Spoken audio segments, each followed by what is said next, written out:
Om. Namaste. Welcome, everyone.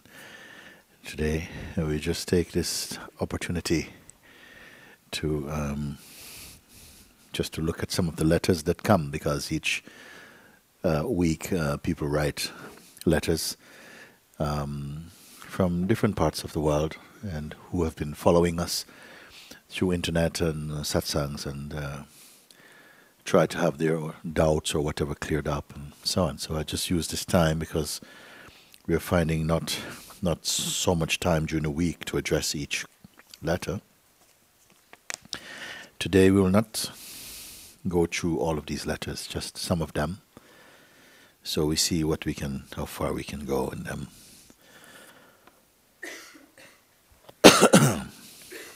Okay. Dearest Mooji, you came to me through YouTube when I was desperate and without hope. It seems that I was using your satsangs to survive an extremely stressful time. It brought me peace, and I felt like I was being polished somehow. Now I feel like I am trapped in a situation that I don't know how to get out of. If I am honest, I want a resolution to my crisis more than I want to discover my true self. At the same time, I have a sense that experiencing the understanding that you are pointing to is the resolution. This is very good, no? Please help me with this. I have followed every suggestion my mind has made, and they have all been dead ends. Thank you and the Sangha for everything. Lisa in Toronto. Lisa, thank you.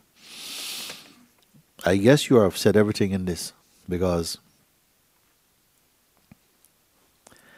I feel like I'm trapped in a situation I don't know how to get out of. Okay.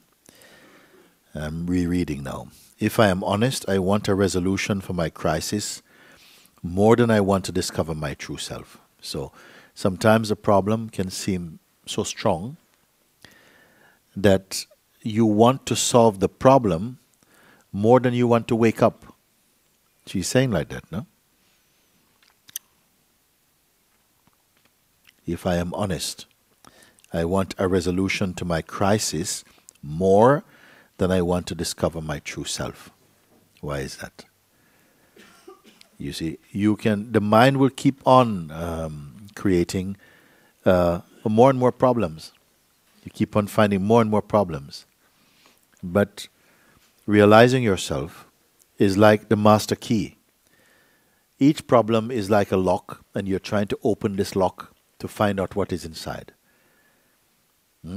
And every problem is a new lock and a new door. But to be awake to your true self, it is like the master key to every lock and every door. Like that. This is why I put so much importance on awakening to the self.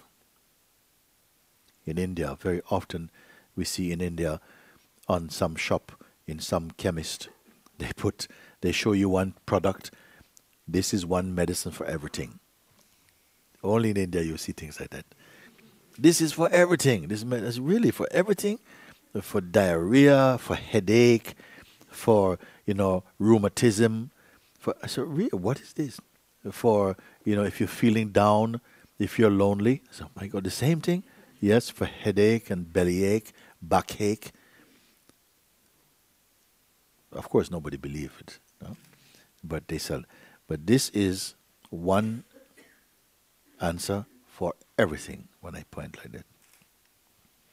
Because the pure self has no problem.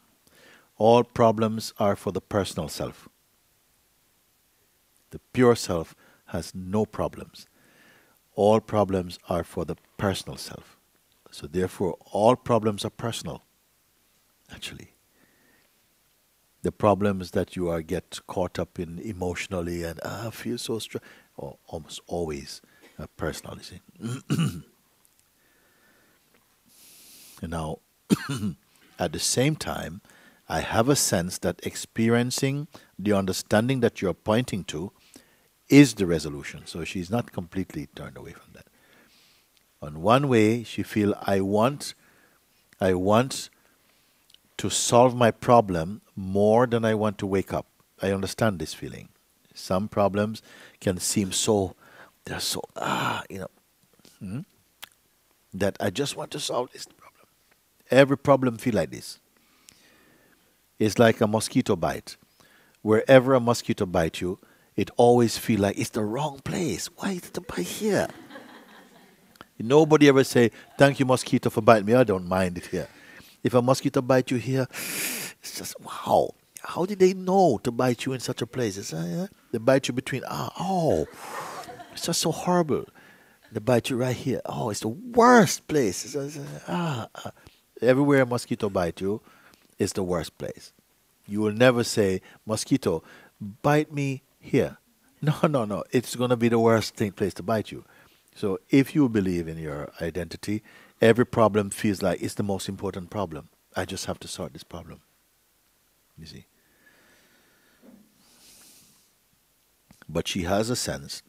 At the same time, I have a sense that experiencing the understanding that you're pointing to is the resolution. Please, please help me with this. Then act on that hunch. Act on that sense. You have a sense, an intuition that maybe what Mooji is pointing to will take care of this problem and any other problem that's going to come. And act on it, you see, like that. So please, please help me with this. I have followed every suggestion my mind has made, and they have all been dead ends. Yes, it's a good thing, no?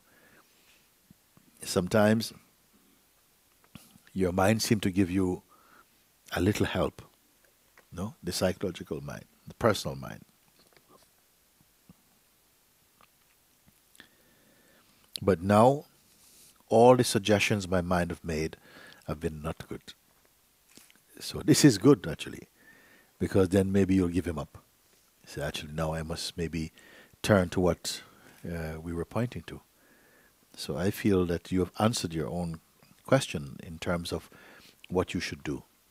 Just follow what I'm pointing and see not locally what the answer to your problem is straight away, but come back to yourself. When you come back to yourself, you find that, you know what, there's no problem. When you come back to yourself, you find there's no problem. The mind will say, but if you come back to yourself, it's not real, because you only imagine your problem is not there. But those who have actually done it, they see actually the problem, so to speak, was not real. It's just in my mind. When I'm not in my mind, I don't have a problem. So I think it's clear enough. This one, yeah. What is this one now?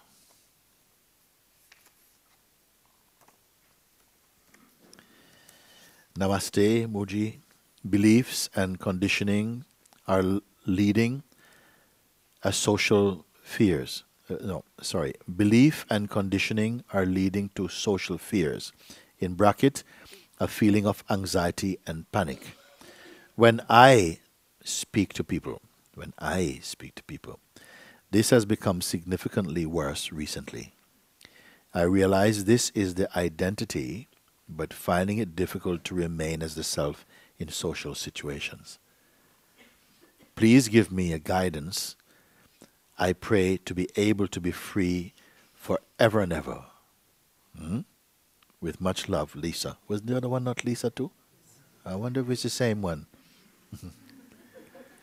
Yeah? So, you see, maybe it's the same Lisa, and then this is part 2, another problem has come already, before I even answer part 1. So, belief and conditioning are leading to social, so at least you know that. They're leading to social fears, in brackets, feelings of anxiety and panic, you see, comes up. This is for the ego again.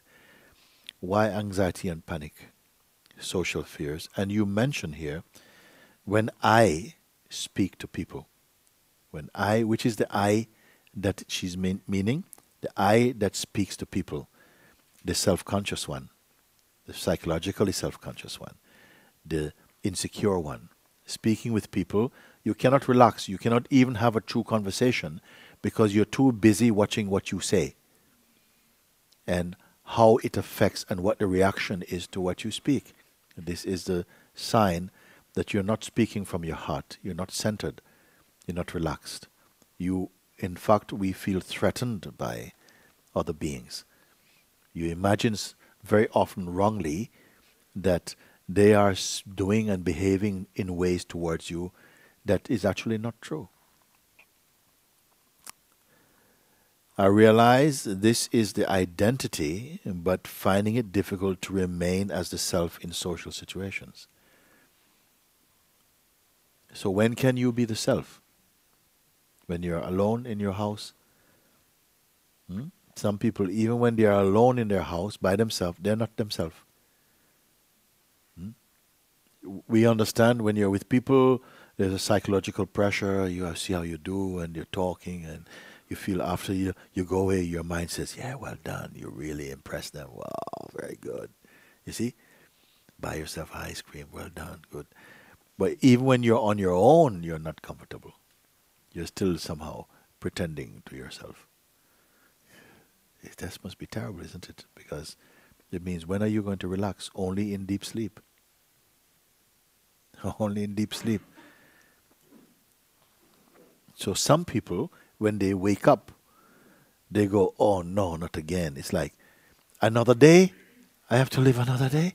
To carry this one around with me another day is too much. They want to go home. They want to go back to bed. And then in the worst case, they want to die. I want to die because I can't face the waking state because I'm such a nervous wreck because other people are always looking at me and I'm just not able. So this is a disease. It is not your true state. And the one who is suffering is not really the true self. The idea we have of who we are is suffering from its own projections. Again, the idea you have of who you are is suffering from its own projections. The idea you have of who you are is not who you are. It's a ghost, basically. It's a ghost identity is suffering from its own projections. You get it or not? Ay, ay, ay. Please give me guidance. I pray to be able to be free forever and ever. Now, the one who is asking for guidance, let's just try and understand now, if we can, because these things are very subtle. And so this is why I prefer to slow down and look at them together. Please give me guidance. I pray to be able to be free forever and ever. Okay? This one who is praying, who is it? Very subtle. I pray, please, please, please give me guidance. I pray to be able to be free forever and ever. It seems who else but this prays? Anywhere in the world, please, Lord, help me. Mother Mary, help me, help me. Jesus, help me, help me. Buddha, help me, help me. One person say, he pray, Buddha, help me. Krishna, help me. He has to try all of them because some maybe them may be resting, and he'll try and see who is on duty to answer the prayer. So who is asking for the help now? No, nobody really looked deeply in it because everyone refused to question this identity, the one who is searching for help. It's where we are universally located in this identity. Please help me, please help me. And of course, in the game of consciousness, in the play of consciousness, this consciousness is helping consciousness to be more conscious of consciousness. Sorry, not meaning to, it just came off like that. Okay. I pray to be able to be free forever and ever. So even the one who's praying, please help me to be free forever and ever, I am going to put it to you. Don't be upset. But this is still a projection of you. It's not you. It is still a role an identity, an idea you have of yourself. It is a thought construct. Should we try and see, no? That even if this one who says, please, please, Mooji, please, please, please, please, please, please, please, help me, help me, help me, help me, please, please, please, please. Is there not awareness of this identity? What is aware of even this one? Does that have a crisis? Can we try it together? Imagine you wrote a letter like this. Please help me. Please guide me. Okay. Myself also, I cannot reject it. Because if there is a deep identity here, then I have to work with this identity and to say, okay, look, can we take a look and so on. And if I see that there's really strong belief in this identity, we have to work with this identity. But is it possible that you could look from a place inside yourself which is beyond this letter? You follow?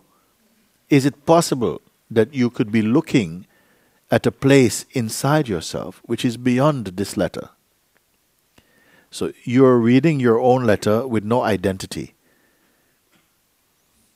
Who's writing these words now?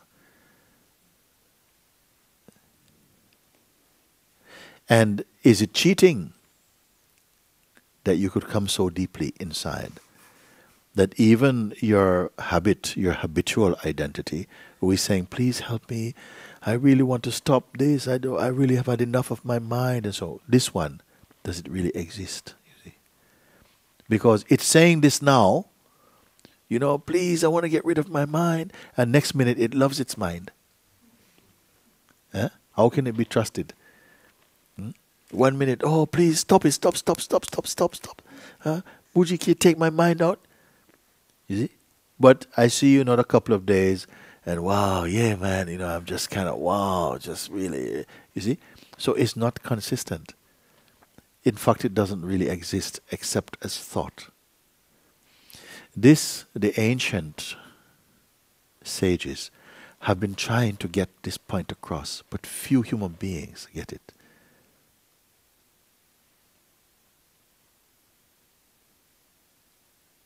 Because you imagine that you cannot be without identity. We imagine that identity is our soul. It's what I am, man. You're trying to get rid of me? I said, well, yeah. But if I get rid of you, I will get to meet the real you. Oh, you mean there's two of us? Well, actually, no. Presently, you don't exist, actually. Then big trouble. How are we going to get there, you see? Why does it feel like this? Because ultimately, it's the same ultimate one who is playing these different levels. Sometimes it believes, I'm this body. You see this? This is me, man. This is me. You understand? It believes this thing.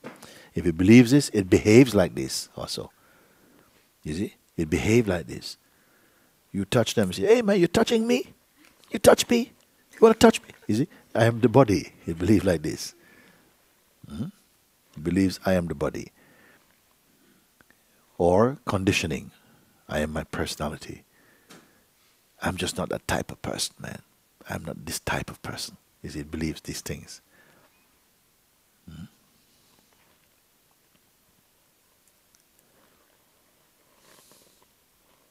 And your belief about yourself is always changing. So which of your identities is real? So ultimately, the realization of the self is when you come back, when you say I, and the I is the universal self. That is what is here.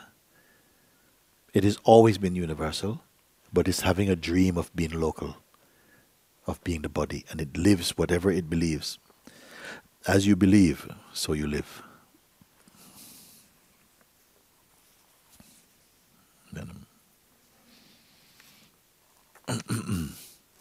Dear Mooji, how can I distinguish the voice of my heart from the voice of my mind?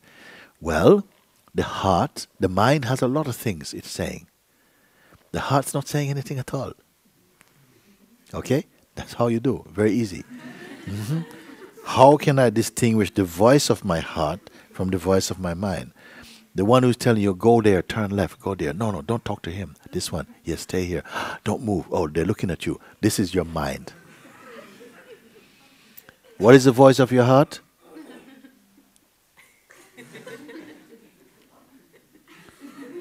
Huh? Then, silence. When you've met silence, you have nothing to say. You feel very well, feel very happy. So how do you know when your heart has something to say? Very rarely. It's quite content. When you're content and happy, you're not inclined to say many things. You're just too happy. It's enough. You see? How can I distinguish the voice of my intuition from the voice of my fears and desire? You know the voice of your fears and desire. The voice of your fear is, they're coming to get you. They're coming to get you. Look, they don't want you. Leave town. Of your desire, when I get that, that would be it. I'll be happy forever. That's the voice of you. You know this voice. How can I distinguish the voice of my intuition? Well, intuition and you is not different. Intuition arises not telling you, listen, you should do this. There's not such a strong duality there. You have an urge, you move, When you're empty, your intuition is very much alive. Then you just move, and wherever you move, it feels good. Everything turns out fine. You're not even thinking, should I go to the left or the right? No. You just go your way, and it just turns to be fine. Intuition will more remind you, keep quiet. Relax. If it has anything to say. Thank you with love from Greece, Elena. Very good. That was a simple one. This one, and then... Dear Mooji, thank you for your YouTube and YouTube of satsangs and for your presence in this world. I see sometimes you read letters sent via email. Even I am a bit hesitating. I feel this letter must be written. In me, there is this longing to find home and to know who am I. I have a good life, nothing to complain, but I feel there is nothing in this world that could make me satisfied. I must know this. I must know in this life, who am I? I can't be just this body. Where is my home? Please, I wish to be born again in this life. Thank you, Martha from Slovenia.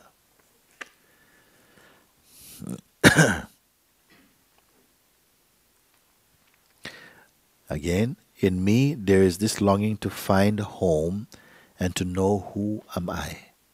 This longing. Where did this longing come from even?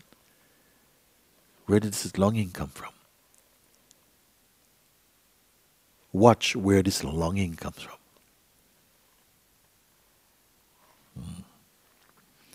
I have a good life and nothing to complain. So, we're comfortable. Materially, must be comfortable. I have my own place. I'm okay for this life. But I feel there is nothing in the world that could make me satisfied. This is a very good place to reach, if you see. Maybe momentarily satisfied. Maybe for a short time satisfied. But after a while, not satisfied. Everything after a while. You get a Lamborghini. Whoa. After a while, yeah, man, now I want a pink Lamborghini, man. I'm get tired of the brown one. Give me a pink Lamborghini. Bright. I want to be seen. After Lamborghini, anything above Lamborghini? But I don't know about cars. Somebody might give me some ideas. Actually, you know the thing? Dealing with cars, man, you want to buy your own airplane, man. You get an airplane, you're not going to be satisfied. You get a jet, you're not going to be. You get a jet, go to the moon, you're not going to be satisfied. So this person has found, nothing in the world. Some people, they're told, if you want to be really happy, you marry a good cook and settle down, be very happy. Let's keep it simple. You're not going to be happy. You're not going to be happy after a while.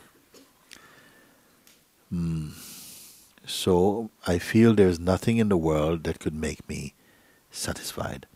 I must know in this life who I am. This is a very powerful urge. I must know in this life who I am. I love to meet people who have this fire in them, who is not searching for another fix, another short experience, but is trying to find out who is living here. Something keeps saying I. From the birth of this body, something is saying I millions of times. I did this, I think this, I don't want, I believe, I. But when you ask, who are you? You don't know. So now this one is want to know, I want to know who this is. Who am I? I can't be just this body. Why? Why are you not just this body? It is you who say you are the body. The body doesn't say it's you. This body doesn't know it doesn't have a name. Supposing I say like this, some gas, a strange gas came in from someplace, and we all forget who we are. We're all here, a gas comes, and everybody, and then you forget which body is yours. We all got mixed up, we forget which body is ours, no? Do you think the body is going to come looking for you? Hey, you, me and you. No. The body does not know you. It doesn't know I am John. It doesn't know anything. Something is, the knowingness is in there. So I can't be just this body. Where is my home? Where is my home? Please, I wish to be born again in this life. What it means born again in this life. It's a term, it's a very strong spiritual term. I want to be awake. I want to die to my ignorance. One time one man came to Satsang in London, and he told me, I want to have a one-to-one private with you. Okay, I saw him. And I asked him, why you want to have one-to-one? Well, we just talk openly in Satsang. He said, well, I had a strong case because the doctors, you see, I went to hospital, and one of your students is a nurse at the hospital, and she told me to come to Satsang. And now that I want to tell you, the doctors tell me I don't have a long time to live. And I've come to see you to ask you, I want to die before I die. Who says things like that? I want to die before I die. What did it mean? I want to die to this before my physical death.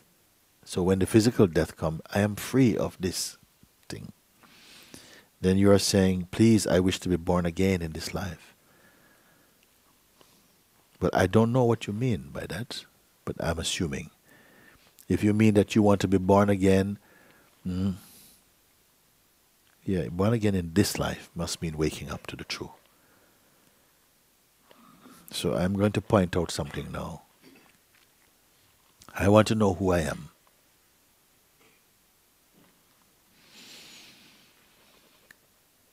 If someone came here and said, there's a red car outside and the license plate is blah, blah, blah, blah, blah. Whose car is it, please? You have to move it. It's blocking the path. Whose car? Somebody goes, yeah, sorry, it's mine. You say, it's mine. You won't say it's me. Isn't it? It's mine means it belongs to me. It's not what I am. It's my property. Mine is my car. Mine. So it's not direct. It's something I own, this thing. We also say, this is my family. My family. not me. They belong to me. Isn't it? You follow like this? Simple. My family. My family. This is my faith, my religion, not me. My religion. So therefore, religion is not what you are. It's just what you embrace. My religion. You can say. You say, my body is so tired these days. My body, not me. Isn't it? My. Who is me? Who is me? My body was so tired. I wish I could exchange this body for another body. Huh? You don't say, I wish I could exchange me for another me. My body. So body you are not. Body you are not. My senses, my eyes are not so good. I have to wear glasses now. I can't read. My eyes used to be good, but now not good. So something sees that the eyes are not good. My eyes are not good. Who is this my? It is not the eyes. My eyes are not good. Then you say, my memory is not as good as it used to be. Before I could come here and I ask everybody their name and I could remember all your names. Now, I can't even remember my own name. My memory is not so good. What watches memory and knows the memory is not good? My memory, not me. So memory you are not also. I had a fight and they beat me up. And my ego was so crushed because I was beaten up by a little girl like this. She beat me up in front of everybody. My ego was smashed. My ego. Not me. So ego you are not. Oh, my wife has left me. My husband has left me. My life is finished. My life. Not me. Who is me? My intellect used to be so sharp,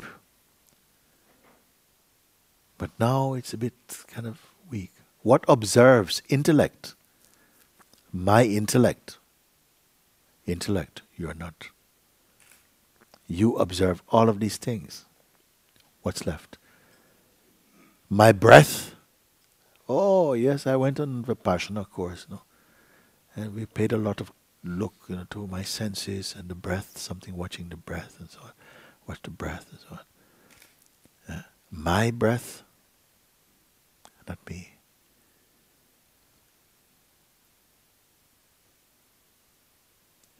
When you leave all these things, that which says my body, my mind, my memory, my family, my religion, my ego, my intellect, my life, my faith, my journey, my truth.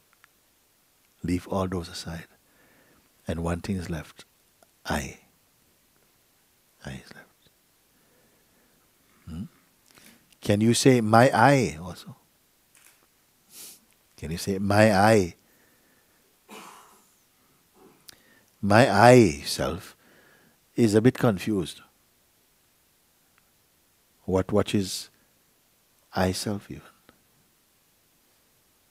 So leave all these things for a moment. What is here?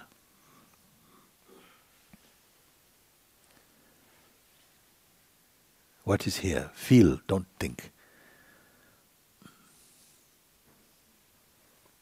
This is answering. This is answering you. I feel there's nothing in the world that could make me satisfied. Not in this world or not in any other world. I've tried enough, tried a few things. No. They gave pleasure, a little bit of joy, But also that went also. Everything went also. So satisfied? No, for a short time satisfied. Long time not. Nothing I've found in this life. I must know in this life who I am. Okay? So I've just shown you exercise. Who are you?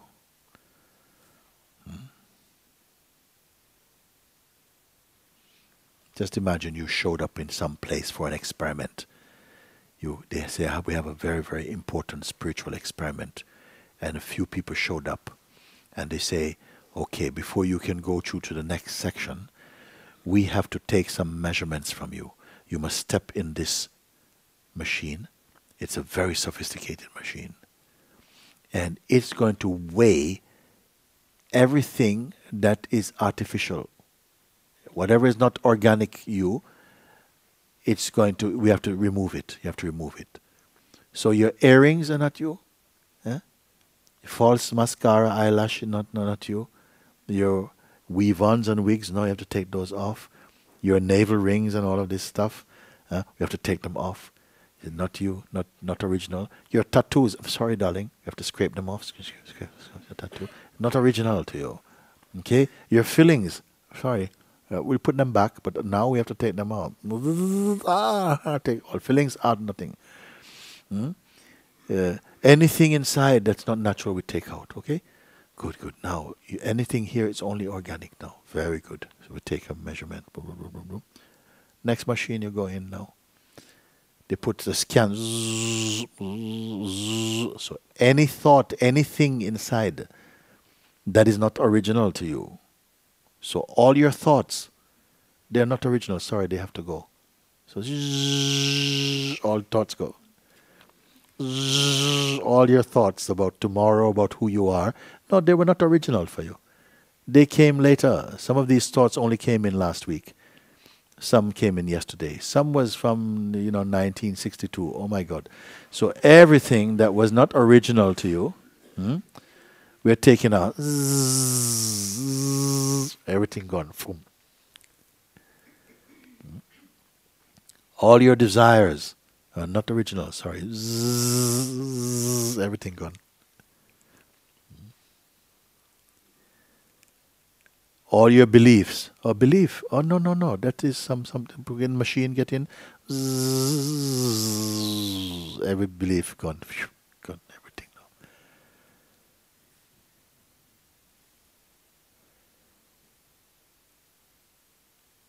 What is left now? Belief is gone. Identity. Identity. Come. Please. I am. Who are you? I am so and so. I'm from this place. Identity. Okay, one moment. Not original. Every identity gone. You were there before all these things came. They are secondary. You pick these things up in life. So we have to go back to the original you, before you picked up all these ideas. So we just, afterwards, when our experiment is finished, you can have them all back. Okay? But for this experience, we will take away everything from you. Everything is not original. Now we are finished. Now we're finished. The slate is completely clean. Step into my office, please. Who are you?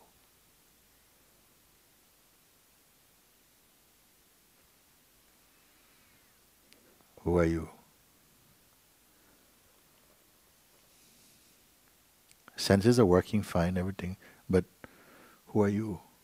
Anything wrong, sir? Anything wrong? Anything missing?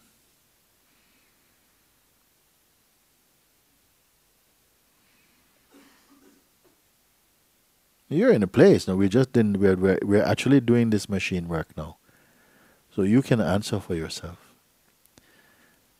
Have you been robbed of your treasures? There's something the machine cannot remove. There's something the machine just cannot remove.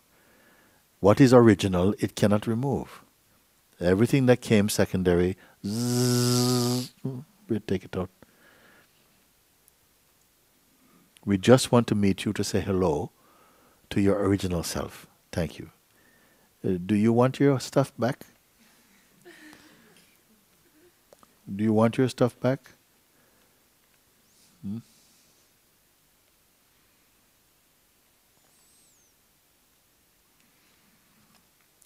This is a very strong experiment, actually. Because actually, in a way, all your stuff can be there. But who you think you are is not there. Who you think you are, which is not true, we take it out.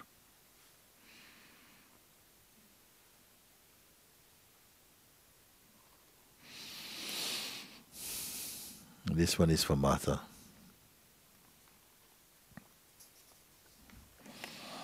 Who is now called Zzz. Dear Mooji, this is an awakening here. I have just walked out of my life.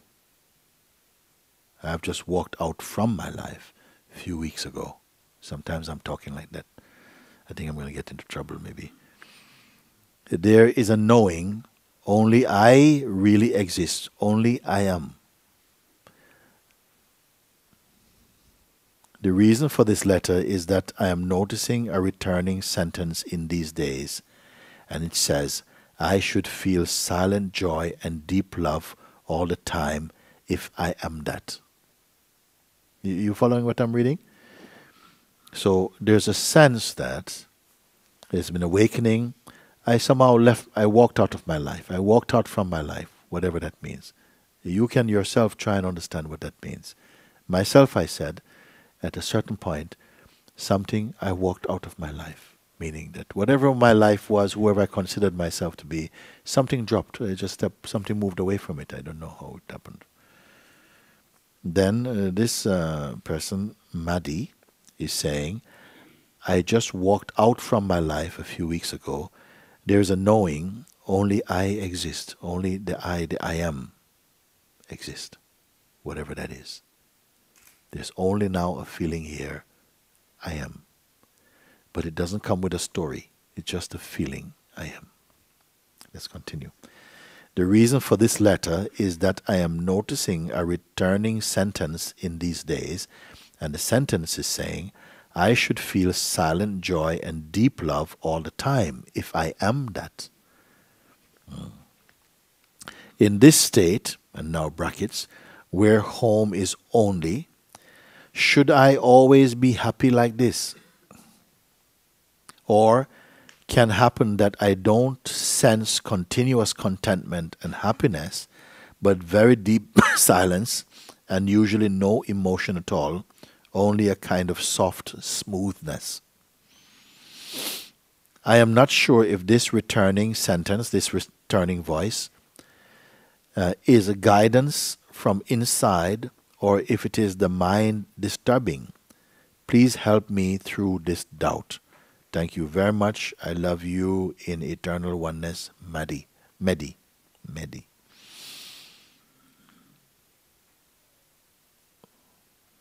For a while, some voices will come. The mind is trying, so to speak, to create in you a kind of duality and to keep your mind believing you're only a person and only thinking personal thoughts. Because like this, it is preparing another womb for you, another life for you. So, if you are thinking only in personal terms, then you are like everybody else. You are going along and your life is just your bodily life and so on. But some people, somehow the consciousness is waking up to something, wow, like, oh, who is here? Like, sometimes they look in the mirror and say, wow, who is that? I mean, who is that? Already some questions, strange questions like this coming. Who lives here? Who is that? These are auspicious questions that happen. You can't talk to many people about these questions. They'll say, hey man, you're on drugs or something? Why are you talking like this? Yeah. You just have to keep quiet and maybe life guides you to someone with whom you can talk about these things. The voice comes and says, you should feel silent joy and deep love all the time if you're really that. In this state, if it's perfect state, should I always be happy like this? I don't know if I want to call it happy like happy, happy, happy, but it's almost as though you're empty of every idea you have about self. Now, it may not sound like it's a good thing. I mean, who wants to be empty like that? Well, a Buddha or a Christ or an Anandamaima or some saint, they're empty like that. And this emptiness is life itself. It's full, it's fully alive, fresh, and in real time with the universe, free from psychological obsessions, pure in heart, full of joy, but not tripping out, full of bliss, but not blissed out, simply an even joy. You see? But no calculation, no strategies, no techniques, just as you are, natural being. Or can it happen that I don't sense continuous contentment and happiness, but deep silence and usually no emotion at all, only a kind of soft smoothness? Yeah. Stop calculating, I would say. Here, my master's voice come, keep quiet. Keep quiet. Stop trying to figure out. To try and figure out, you have to use your mind again. And you see, the mind is already up to some scam. Just keep quiet and trust. Something is moving in the life. Let it move. You stay as a silent witness or observer. Keep quiet and see. I am not sure if this returning sentence, meaning this voice you're hearing, is a guidance from inside or if it is the mind disturbing. Yeah? The mind cannot disturb you. It's you who feel disturbed. Mind can come with lots of things, but it is you who will believe them and become disturbed. If you don't, if you see them as just thoughts, then nothing, you don't even register that they're anything at all. Please help me through this doubt. Thank you very much. Please help me through this doubt. Like that I say.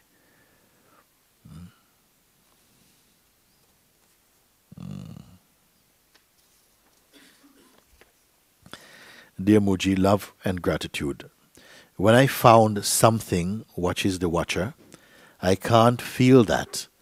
I mean, like, what is watching do? Whatever is looking at whatever is watching, this cannot be found. It feels like it is outside of me, and in the same time, it is only there because I am here. When I drop this feeling and left nothing, emptiness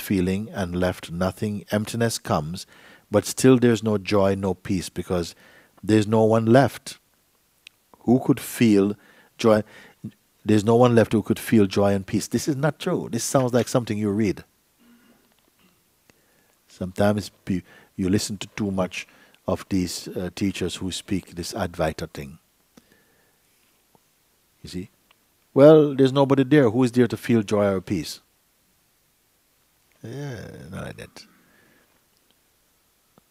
When there's no person there, something is here. It is a presence is here. A sense of being is here. You see? And that being itself manifests as a sort of joy, a content. It's a completeness, in fact. Beyond even the concept of completeness. There is just that. You cannot say, well, joy, who is there to feel joy? Who is there to feel anything? You see? It is not like that. In fact, you feel a lot of gratitude. A lot of space. You feel, oh my God. So, like, there is not the person. But you see, the person is actually a small thing in the great seeing. What is left is the presence, the holy presence. This is what is here. This is what we are, in fact. You see? Always mind and person comes back. Yeah, always mind and person will come back. Why? Because you think you are no person. You said, I am nobody. Then somebody come back, say, oh my God, how can I get rid of the somebody? Well, stop trying to be nobody. When you stop trying to be nobody, you find you're nobody. And the mind doesn't come back. When you try to be nobody, you only become somebody trying to be nobody. You follow or not? This is what. So Tanya from Germany wrote that thing.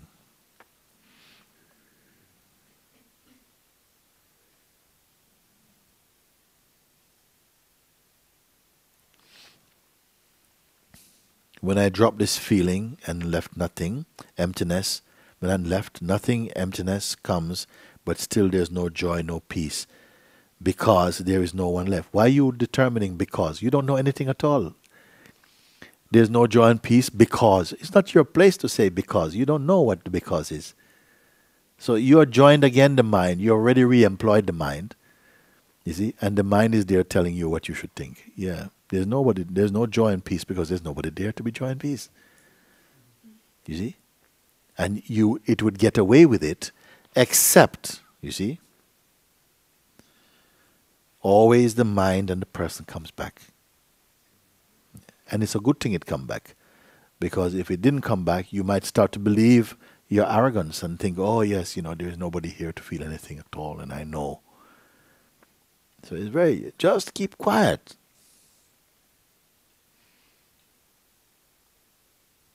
Something has come in from inside you and kissed you from inside. And all your life is changing. Who are you who kissed me? Who? Who are you? Who? Don't you just melt in that kiss? Huh? Don't you drown in that kiss? You want to interview the kisser?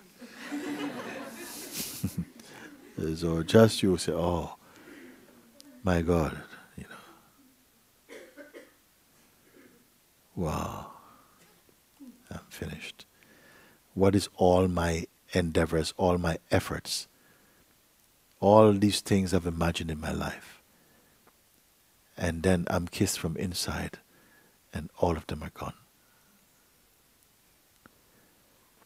What grace has come my way. I thought I knew something. Something kissed me, and now I know nothing. Oh, thank you, thank you. There goes my arrogance.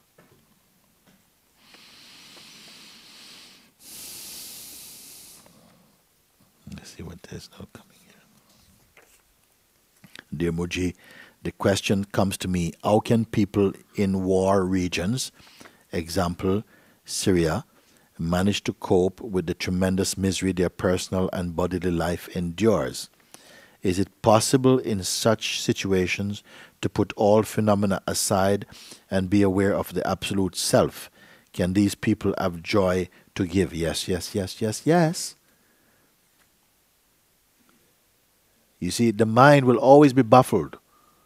Look at all these people. They're so poor. They're so poor. They should be miserable. Well, they're not actually. They may be more happy than you. How can you be so poor and kind? How can you be poor and kind? You have your last bread and you're sharing it with strangers. Putting everything on it. What kind of people are you? You must be foolish, must be savages who do things like that.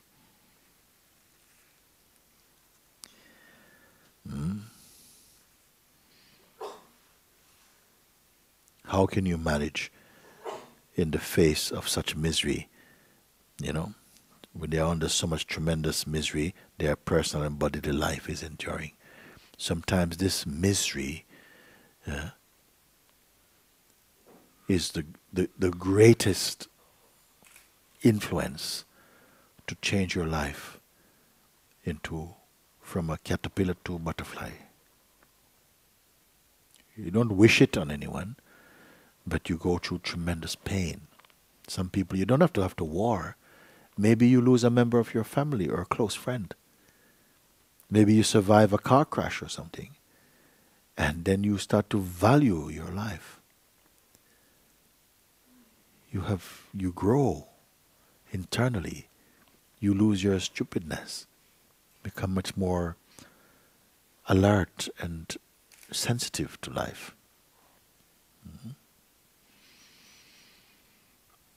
Is it possible in such situations to put all phenomena aside and be aware of the Absolute Self? You don't have to put them aside in a way like that. When you realize the Self, no? And I don't like to say why you don't realize now. What is the Self? I'm pointing to this thing. It's already here. It cannot be developed. The Self is not like a house you're going to build. It is already here. It only has to be recognized. How are you going to recognize it? Well, it has no shape. It has no size. Has no color. Has no design. It has nothing that your mind can get hold of. Do you know a thing like this? Something that your mind cannot control? Cannot manipulate? It is beyond your mind. But it's not beyond in terms of distance. It's beyond in terms of subtlety. It is you.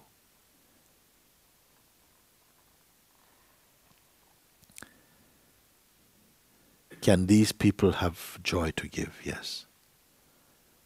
Maybe to give, I don't know, to give, they are joy, radiate joy sometimes. And sometimes sadness, like you. Sometimes joy, sometimes sadness. But maybe they're not so attached to it. If you have ego, you may be very attached to what you experience. But as you become more free, you feel all the emotion, you can feel them. You feel love and empathy for other beings, but you're not so tight, not so attached. Right? Love, Nelly from Belgium. Nelly, I hope you understood what I am saying to you now. Thank you so much for giving your opinion about this. Thank you. Dear Mooji, I experience chronic physical pain. I used to believe that if I would awaken, it would go. I have strong pain. Now I used to imagine that if I became awake, the pain would just go. Now I have come to recognize that I am this, the ever-present being, so intimate, like a ground of silence. Life revealed it has nothing to do with ongoing pain, nor with my body. What I notice is that the mind sort of hijacks the pain as a vehicle for identification. It finds proof in pain and hasn't found any joy or bliss in the awakening. So it says, why turn my attention to this? Would you be so kind to share your wisdom on this topic? Lots of gratitude for your words, Mooji, and a beautiful time in India. Joanna from the Netherlands. The mind finds proof in pain and hasn't found joy or bliss in the awakening. So it says, why turn my attention to this? Why give attention to this? I don't get anything from enlightenment, from awakening. But who is saying this? Don't believe this voice. Who is saying? You see? It is saying, look, I went to the supermarket, I got the money, I didn't get the goods. But you cannot go and purchase wisdom.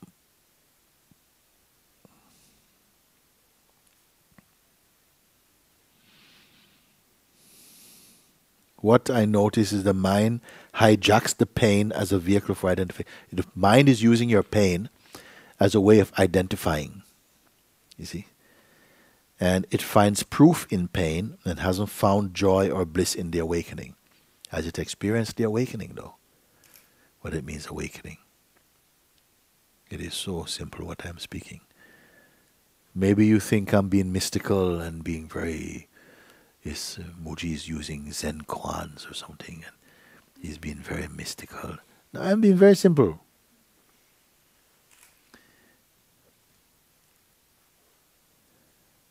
I'm speaking very, very simple. Peanut butter and toast, I'm telling you. Simple. I'm not confusing you about it. All that you talk about this, oh, this thing. No, no, no. I'm saying, but all this is already too much.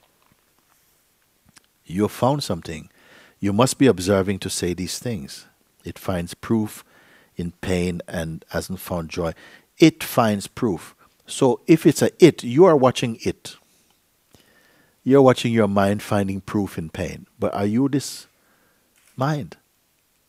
Who are you who watch the mind? You have not sufficiently, contemplated this. Just this thing contemplate. Who watches the mind? What watches the mind? Can that be watched? Try and find it. And just by turning your attention to understanding this, is burning a lot of delusions from you. Hmm?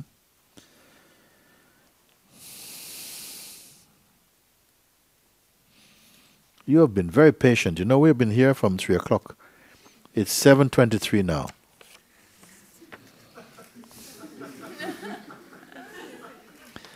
Hello, my name is Vincent and I am 23 years old.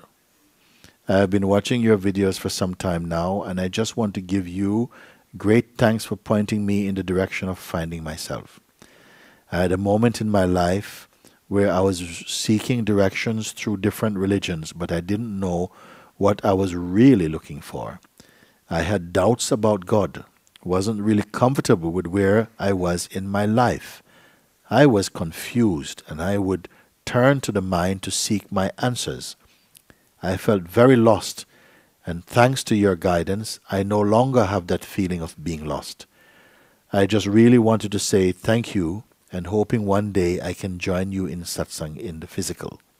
Thank you. Very nice letter, no? Look, I don't have to do any work on this letter. I say thank you too.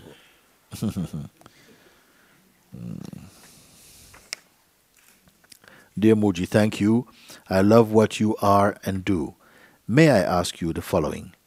When you go back to the day or the moment of your enlightenment, the final recognition that never left you again, what was different to the day before?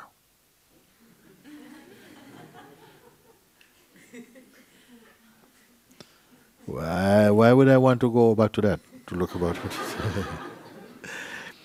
What belief or thought prevented it before? So you were not enlightened one day earlier. So what belief or thought prevented it? So you were not enlightened one day earlier. It doesn't work like that. Yeah, the mind is very, you understand? The mind wants to look, okay, it's a very clever thing.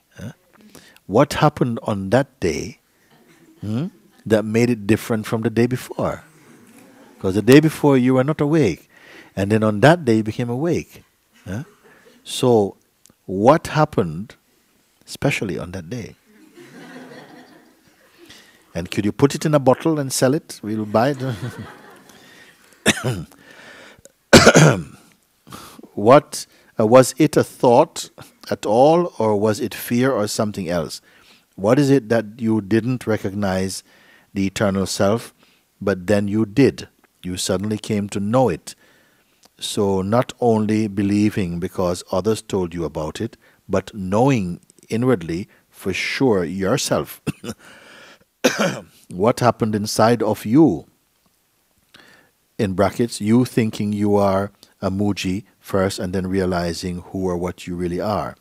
Thank you so much, Andrea. So what I would say to Andrea is, you come if you can. We can fit a place for you one time. Come and spend a week with me. And I don't know what will happen this week. I don't have a program for you. Just you come. Let's see what happens. See if you can ask these questions anymore. Like that. You see? Sometimes I have the feeling just to call someone, just come and you sit here. Just sit there, that's all. Yes, and? No, and nothing. Just sit down. Keep quiet.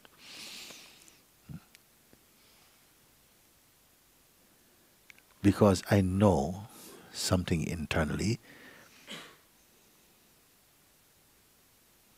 is doing its work. Don't go to your head. Don't go up into the attic. Stay here. Just keep quiet. It's not so difficult. You have to do so much work. Oh, you have to work on yourself, work more, hard work. No. Not like that. You're going to be so surprised, actually. How do I know what I don't know? I don't. So my God. Namaste, Mooji. My question is about awakening. More than a year, I have been practicing what is called being in awareness. Now I know I am that. To me, happened a revelation. After a search has stopped. Thank you for that. On the absolute level is pure awareness, but on a relative level remain habits of mind. Different masters say differently. I read that the awakening is just the beginning of a transformation. In video on YouTube,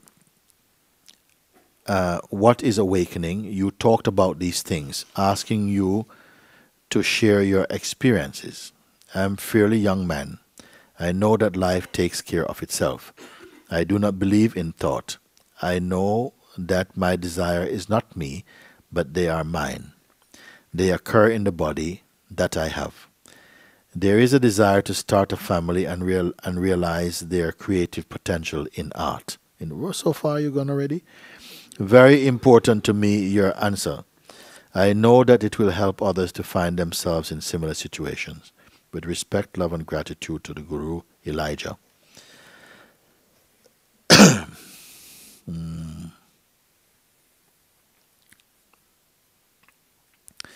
You know, sometimes you're trying to find a place to put your teeth into it.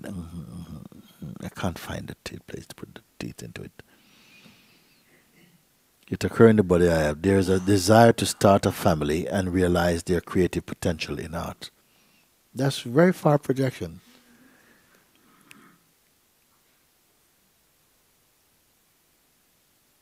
I mean, come on. I mean, but people do it. They also plan, I want to have 5 children. I want to have 3 girls and 2 boys. They want to go and live in Tahiti. Want to live, all my girls live in a bungalow. My boys are going to live by the beach with me. And my wife, she will love to play the guitar and knit. I will do the cooking. So these guys, they should, Steven Spielberg, you should call, yeah, you're Steven Spielberg? You want to make a movie like that? Because some people, you make a movie in your mind and then you cannot see life in real terms. Because now you want to satisfy your projection. And life is not here to satisfy your projection. So you're going to be a very dissatisfied person. It may not come like that. It will not come like that, you see? Because you are starting off dictating to the life what you want. And in some cases, it will portray itself through your desires, in some cases, but not all the time. At a certain point, none of your desires will work. This is life. It has to crash so that you can grow up or something.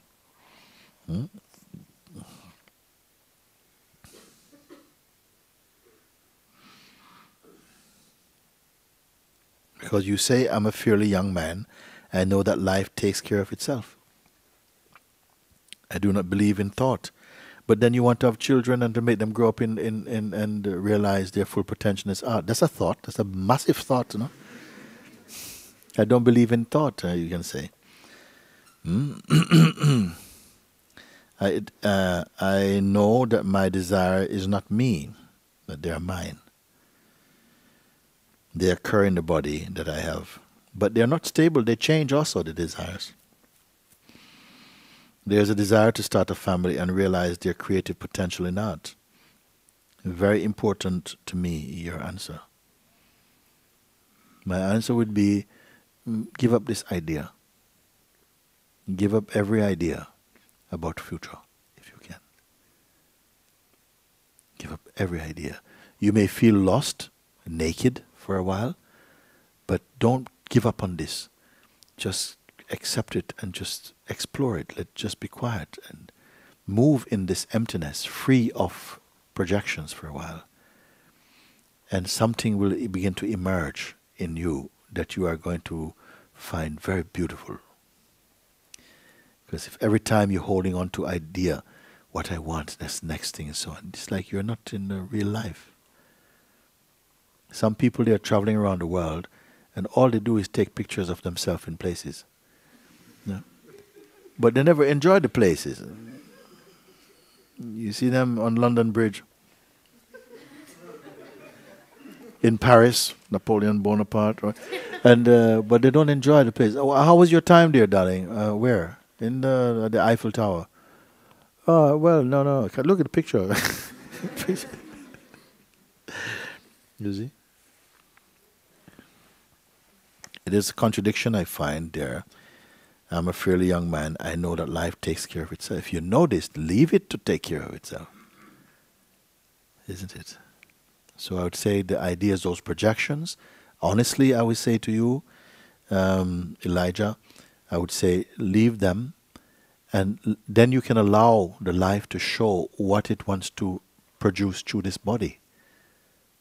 And that will be a lot more fulfilling, a lot more beautiful than trying to hold life to do something. This is what I would say.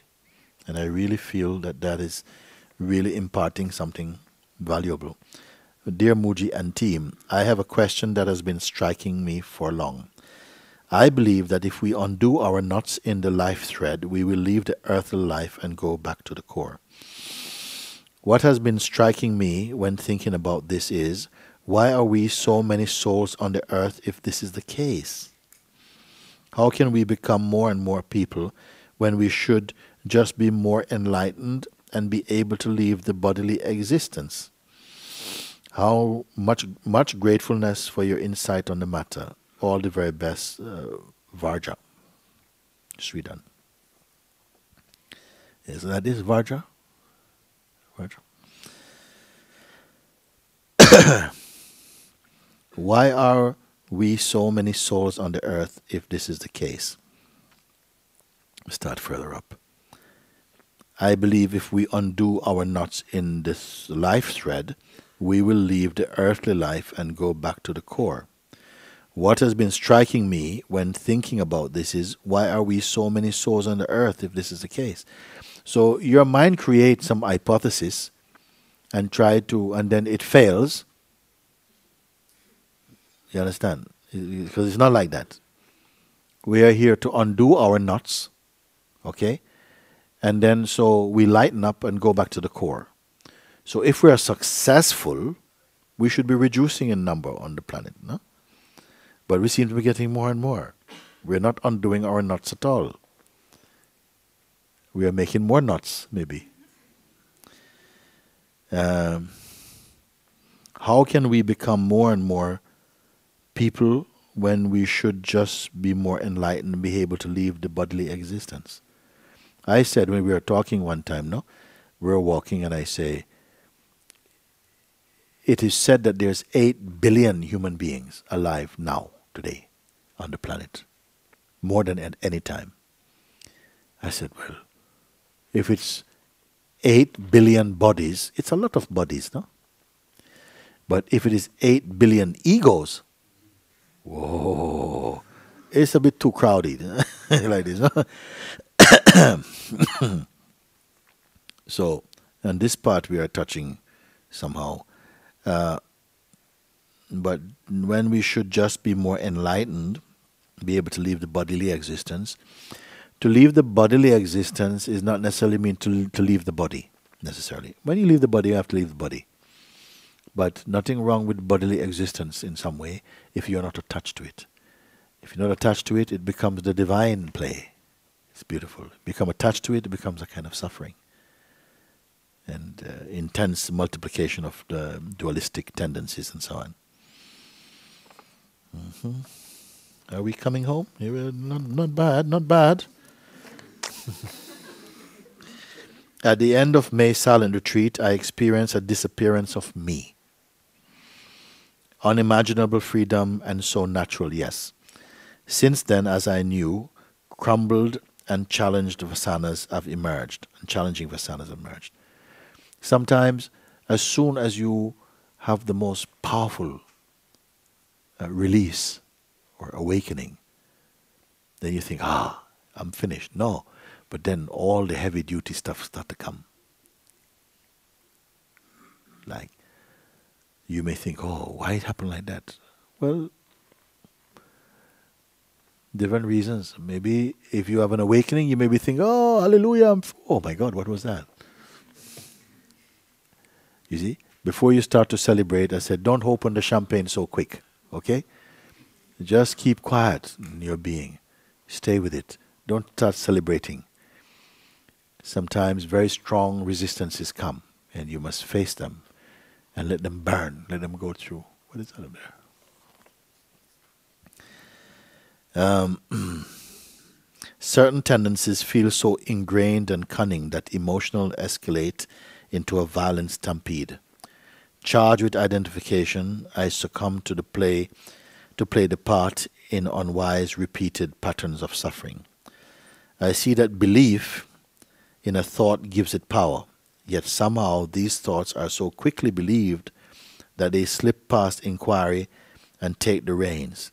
Somehow I must be passing them the reins to hold. Love you, Mooji. In gratitude, Olento. If you follow what is pointed out,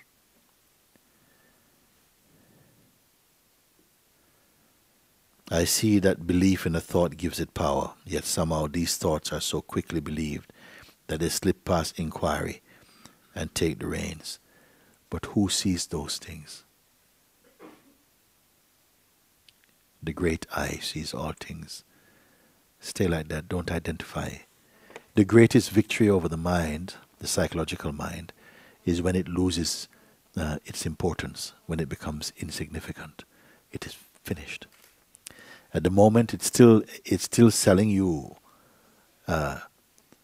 It's selling you chili peppers in the sauna, and you're buying them. You understand? The mind, nice chili, nice chili. You're selling chili peppers in the sauna. You're still buying them. One day you will not be interested in any of that, and on that day you will stop talking about your mind. When you stop talking about the mind, stop seeing the mind will cease to exist in that way, and the mind becomes the self, the pure self. As long as you keep on having identity, personality, mind will also appear to be fighting against you, doing all these things. When you realize that these are merely thoughts, and that and you feel your own being independent of the thoughts, like the space in which the thoughts come, then the mind is on a countdown, nothing more to trouble you. Like that. Almost now.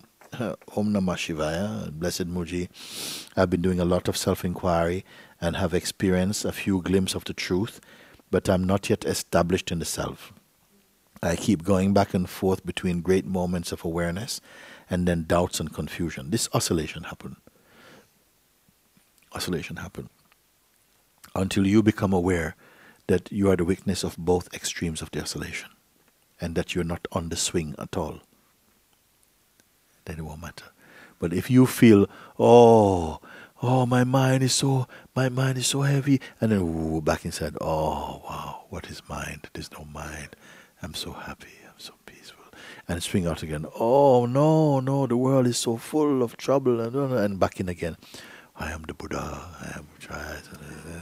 Go back out again. I don't believe in spirituality anymore. It doesn't work for me. And thank you. Bless the world. Bless the world.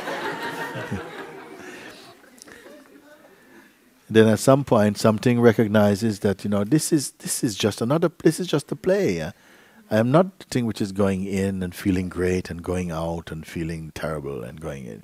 You see, at some point, this is the maturity. I keep going back and forth between great moments of awareness and then doubt and confusion. It seems like the closest I get to the source, the more the mind gets out of control, pulling me back to a personal consciousness where whole habits and tendencies veil the self, and I get lost again in Maya. I often wonder if I lack the willpower to persevere. I tried everything, but yet truth and freedom elude me. All this dream, dream, dream, dream, dream, dream. Maya, dream, dream. Maya Shakti, dream, dream, dream. You're none of that. You're none of this thing, you see. This is just dream, dream, dream. I tried everything, but yet truth and freedom elude me. You are truth and freedom. Being deluded by your own projection, own dream. I have come to a point where I know I cannot wait. I need to experience life as the as the entirety and not just as one isolated fragment. I'm praying that I'm able to go to Rishikesh to meet you. Please bless me, Prem, Narayani from Mexico. Yeah. All this is belief, you see. If I have to work with you at this level, you know, taking your little disbelief one by one by one, I'm finished. Oh my God, I won't make it to Rishikesh. I'm just so tired, man. My God, I have to work so much. So what I do, I throw everybody in the fire. Whoa! And when they're screaming, Mooji, Mooji, ah! I get some petrol. Burn everything, burn, burn, burn everything. Huh? Hello? It's too slow, too slow.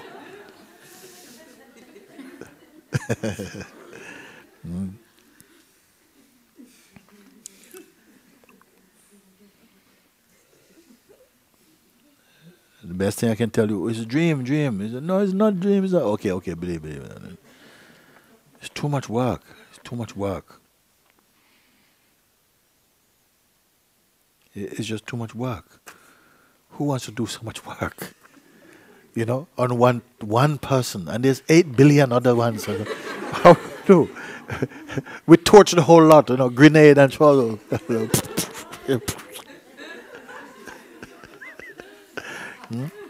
And then out of this grenade, this super bombs.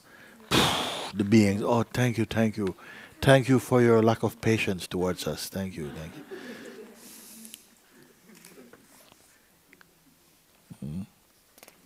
Too much. Beloved Mooji, don't take it personally, whoever that was. Yes. Beloved Mooji, last May I was at your Satsang in Monte Sahaja. Since then I follow all Satsangs by internet. I follow your indications, focus on the awareness, and step by step came to the feeling I am. Not I am Sergio, but I am the presence. The peace, the joy and freedom appear naturally in me. Now I stay most part of my days in this presence. Some moments I can observe that my mind tries to come back, try to take out from this position, and sometimes the mind still win for a few minutes. But with the right question, I came back to the I am. Very good. Do you have any advice for me at this stage? Thank you, thank you, thank you, thank you for your existence, for your love and your blessing. Sergio.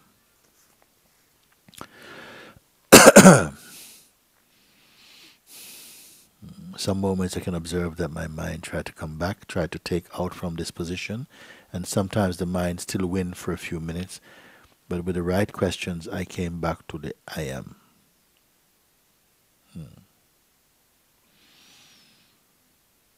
When you came back to the I am was always there, it never moved. So who are you? The one who came back to the I am, or the I am that perceived the sense of somebody who was trying to get to the I am coming back to the I am? We want to find out. Are you not the I am in whom nothing has really happened, but just had a sensation that somehow I've lost myself? When you come back, you realize there was no such thing. It was all a dream. How can I lose myself? I'm always here. But in the dream, you feel I'm not here. I'm trying to get here. So which is the real? Which is the real I am? The I am which is the body mind, or the I am which is the consciousness. This you have to see. This is the advice. We have 2 to go. And this one looks easy. Dear Mooji, thank you so much for everything. All which is left in me now is this deep longing to come home. With my entire being, I want to complete this search for truth and be free. I just don't know how to do it, how to go all the way. And it feels as if the ego mind takes over its search.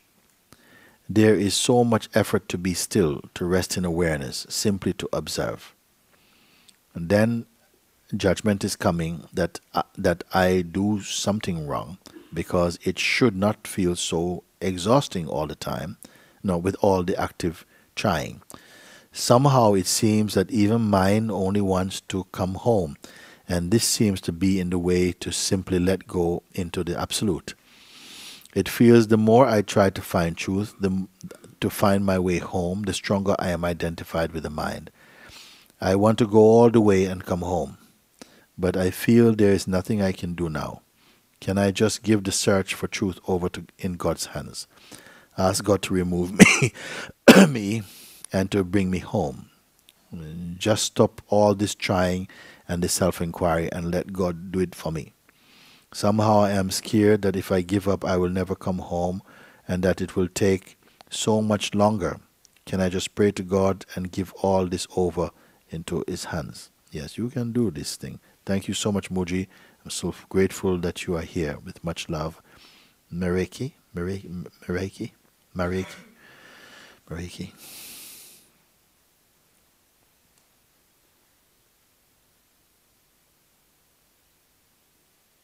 You know, I feel happy. I'm here. I come here. And there is something in being in each other's presence like this. Even if I was not speaking. Suppose we're not speaking, and we simply sit like this. For 3 days we're just sitting like this. Or you go to the bathroom, you go and have some food, you come back, sit down.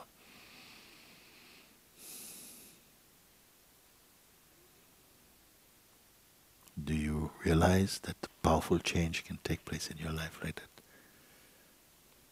Very powerful change. That each of you will take what you need, not just what you want. Each one will find what they need if you stay there. This is the power of having a living darshan, being together like this. And why I am so enjoy to sit like this, to be here. We talk, of course, because much delusion came through thinking. And so the talking and the pointing helps to break down, that kind of mental cholesterol. But the presence also, just being together, to share in the same time. And for all those also who are on internet, we're in the same time, in the same energy field. It makes no difference, in fact. So that these things, what we're reading here, they will just dissolve away. They just dissolve away. Why? They're not real. It's not real, not real, not real. Can you imagine? If in each body is producing one of these letters, each body, one of these letters, and maybe once every day, one letter like this, and how 8 billion people writing these things. Who could solve them like that? Even also the Supreme Lord of the Universe, like this.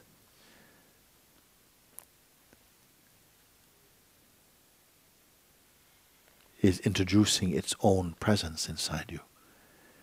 Say, don't get so entangled in concepts. We're believing so much these concepts, more thoughts. But yourself is not a thought. Your inmost being is not a thought. You're beyond thoughts altogether. That's why you can perceive every thought, because you yourself are not a thought. But their personality is thought-based. but your being is beyond thought.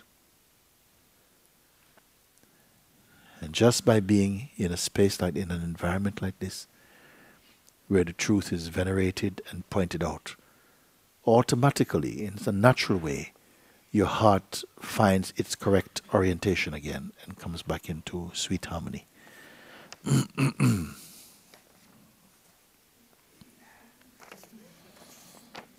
Beloved Mooji, no questions. Only this. Wherever I go, there you are teaching me. You are the moon, the stars, the forest wrapping me in its heart. Everywhere I am, you are. I am free. I always was, always will be. I bow at your lotus feet. Thank you, Ando. With deepest love, joy, and respect, Ando. Very good, no? A nice letter to finish.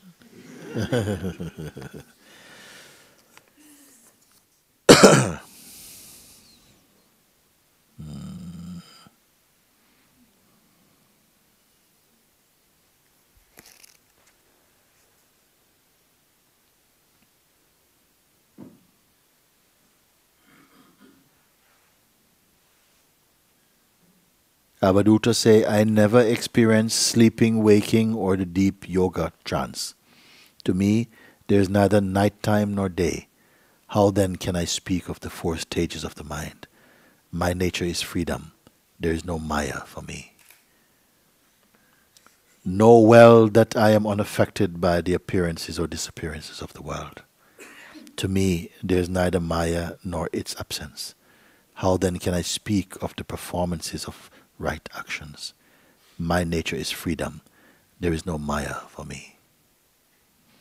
Know well that in Samadhi all things are one. Know also that I am unaffected by the attainments or non-attainments of Samadhi. How then can I speak of union or separation? My nature is freedom. There is no Maya for me. What state of mind can speak like that?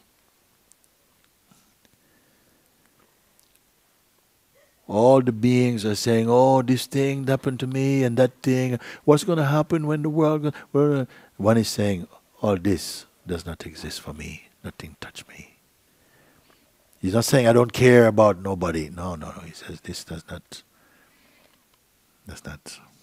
exist for me. I am not unlearned, nor am I learned.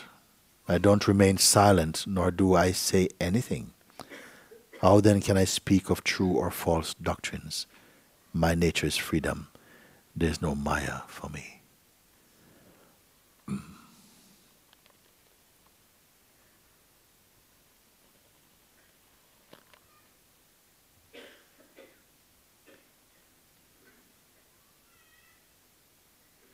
I am the existence that never ends. I am the unchanging one. I am not that which comes and goes, which appears or disappears. I am the eternal one.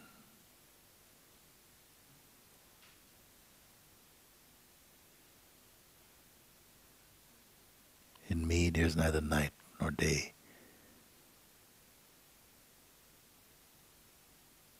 Like this.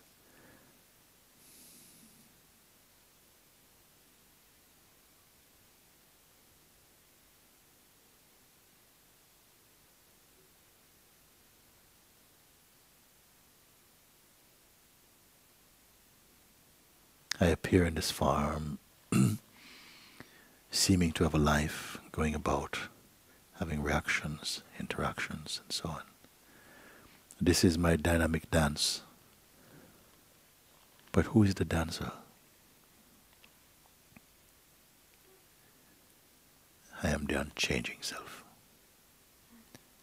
The one without a second. He speaks like that.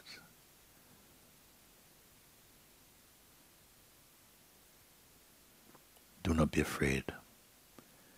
Nothing can ever go wrong for you.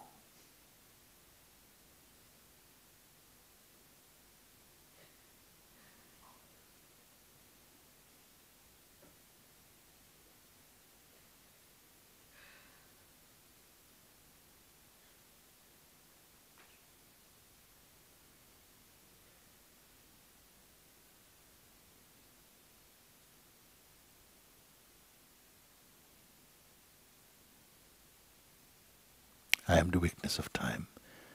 Time is not the witness of me. Know this. And be free of worry and sorrow.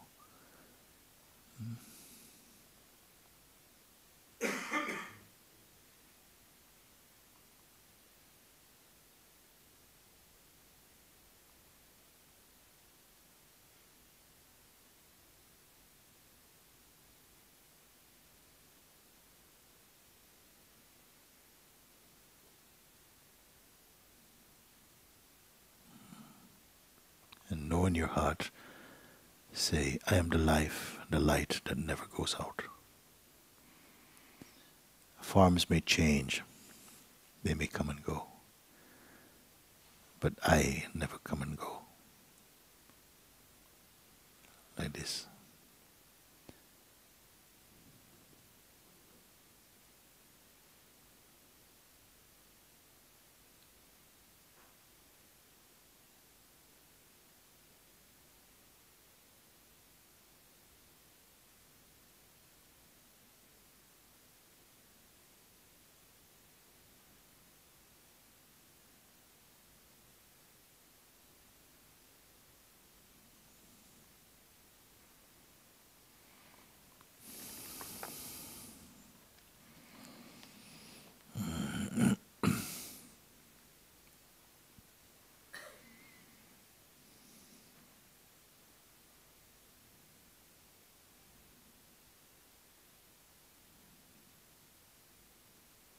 So if for a moment you don't hold on to any thought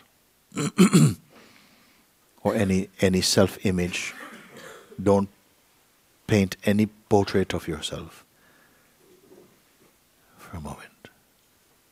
If thoughts come, you are aware of them, but don't become involved in them. Leave them, because you can exist without them, but they cannot exist without you.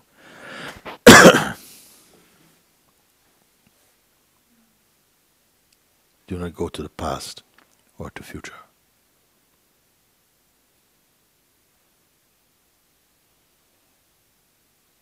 What is here now?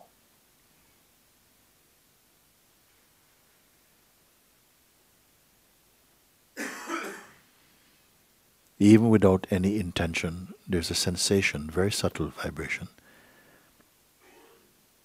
It is here. You are the witness of this. Don't identify even with that.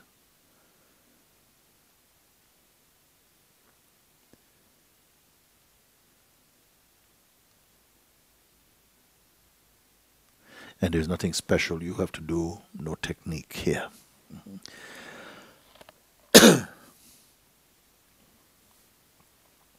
No condition.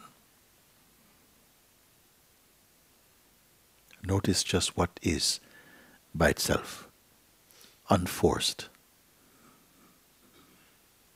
It has no name. It has no birth.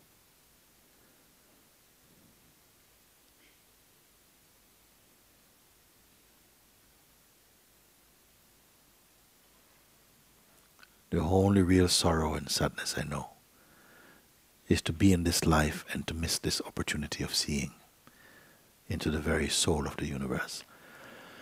The simplicity of being, the indescribability of the self.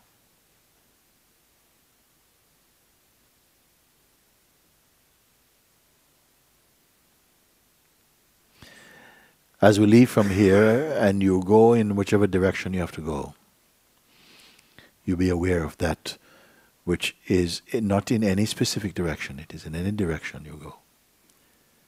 It is unchanging.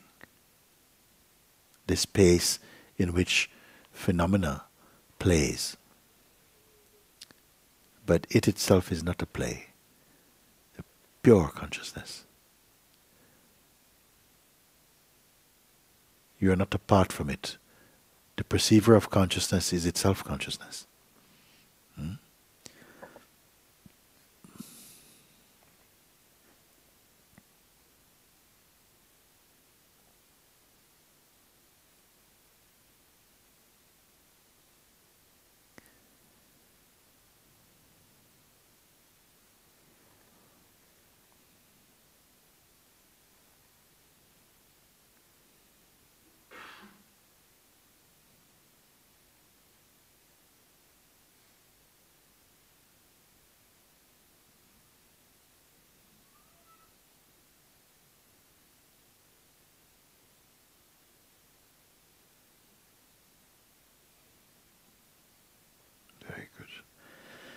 I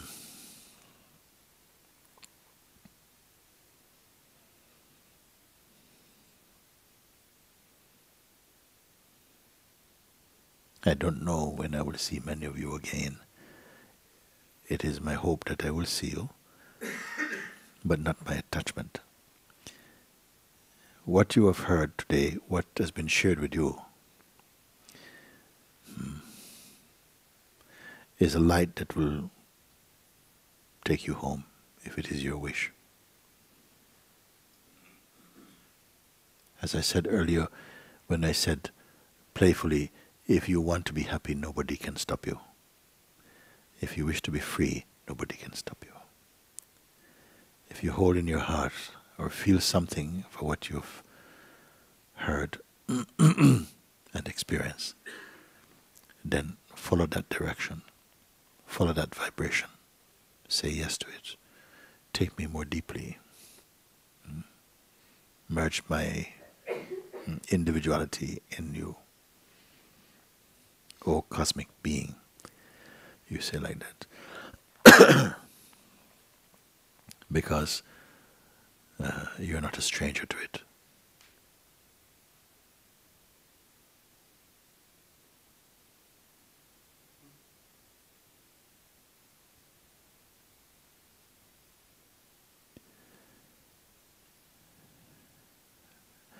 As I said before, it will seem like sometimes coming into an environment like this, some strange force will try and sabotage your opportunity for freedom. It will try and remind you to bring you back into the state of just mundane, personal thinking. Be aware of that. If it does this, it is only because you are actually discovering something. And it is as though there is a force that is trying to break that. Let us grow up. That force is in life. And you are here, you will overcome it. Transcendence is a great part of the cosmic play. I sometimes say that consciousness appears to create the sense of a problem in order to have the experience of transcending it. Originally, we are the pure self. And yet, we are always original. Only somehow like a veil of dream seems to cover us, and we are under the spell of sleep, believing that we are only our bodies and conditioning.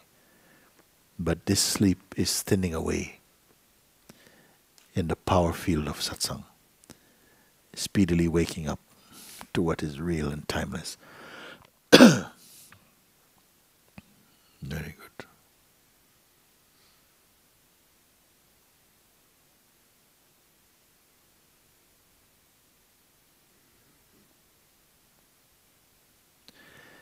I want to say that it's been very good to come to this place. It is the opening of the Mooji Sangha Bhavan here, and that so many of you came today to share this satsang for this moment. We don't know when we'll be back in again.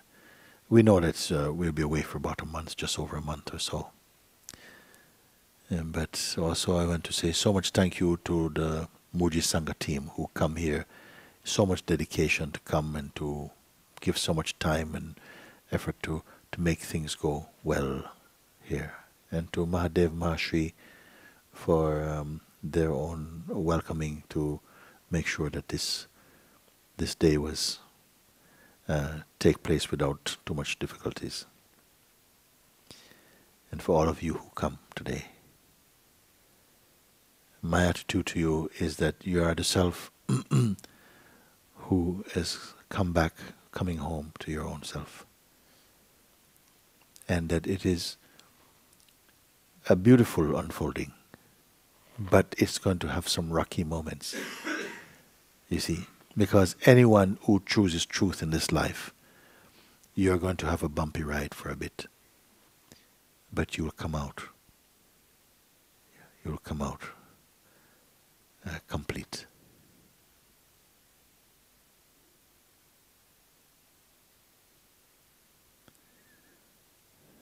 So thank you everyone for coming today. Om Namah Shivaya, Namah Shivaya, Namah Shivaya. As we close today again, I say to everybody, those of you whose heart is turned, who is urgent for that understanding, for that total holiness, which is our original being. And by original, I don't mean it is somewhere else, I mean it is right here. May you find what you are searching for. And may you come quickly to the realization of your timeless beauty and peace and existence in the truth. May you grow in wisdom and loving kindness, and to be real lights in this world without any pride or specialness. And may all who meet you on the way be touched by your presence, be inspired towards the truth in their own, to find the light in their own life, and to be moved by your grace, by your openness, by the depth of your presence. So be it. Om Shanti, Shanti, Shanti. Amen. Very good.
Okay, come. Here, quick.